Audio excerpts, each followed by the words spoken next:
Well, the TV industry is undergoing several challenges and changes as we saw there. Let's check in with Phil, an avid CCTV viewer, for more on this. Phil. Yeah, things have changed very quickly. It's hard to keep up with everything. Here's someone that's going to help us understand what's going on. William Ho, he's a senior analyst with 556 Ventures. Thank you very much for joining us on the show. And as Karina was talking about her package, things are changing a lot. And the traditional person who sits there and watches TV, where's that trend going now? Who's actually watching and how are they watching? I think that is generational and also change in society, how we are time shifting our consumption. So it could be any time on demand, or it could be, the fact that the DVR is coming in has kind of time shifted our consumption. I want to ask a silly question. Are more people watching TV, say, today than 5 or 10 years ago? Probably not, because of the advent of the DVR, because you can record it and you can watch it anytime you want. You got the advent of Netflix and Amazon, and you get content from that way. So it's not only just TV programming or cable type of programming, but it's also long-form movies. The younger generation, a lot of people focus on those demographics, the sort of 6, 7, 8 year, 9, 10-year-old teenagers, all the way to really 35, I guess. They don't watch on the traditional, they don't watch on this television anymore. Everything's online.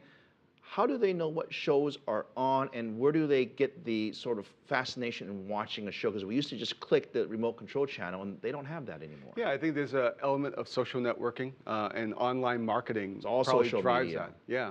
Their friends watch, you watch. Yeah, the advent of Facebook, Twitter, where you just throw a link and all of a sudden short stuff like YouTube stuff comes on. It's all viral. A lot of it is viral. I want to ask you about Netflix, Hulu, their model, semi-subscription based. All the episodes are on there. You go in, you pay a fee if you want to watch the newest episodes. Is that model going to stick? Is that the new model, or is something going to change in the next couple of years to change that? I think that you can coexist.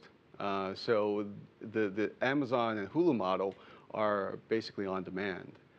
In relation to traditional TV, that's all sequential. And so I think it has, there is place, but what's trending is on-demand content.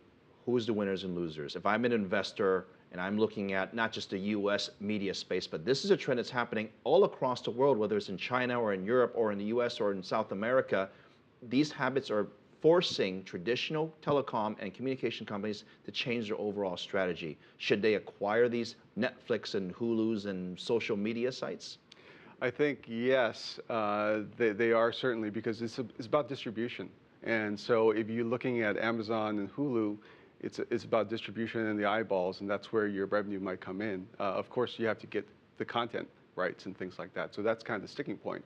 With Amazon, they had to renegotiate, in the past with content rights. So that's kind of the sticking point. But as the online audience grows, they become more valuable. Last question, we're almost out of time, but I want to talk to you about advertising revenue. That's what all these executives in the media world talk about, the shift.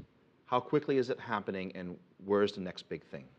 I think it's happening. It's just a matter of, it's not like the traditional TV where a soap company buys a 30-second spot. 30-second spot on demand is probably not as expensive, but the eyeballs are higher. All right. William Ho, 556 Ventures, thank you very much for joining us on Biz Asia America, helping us understand where the future of TV is going.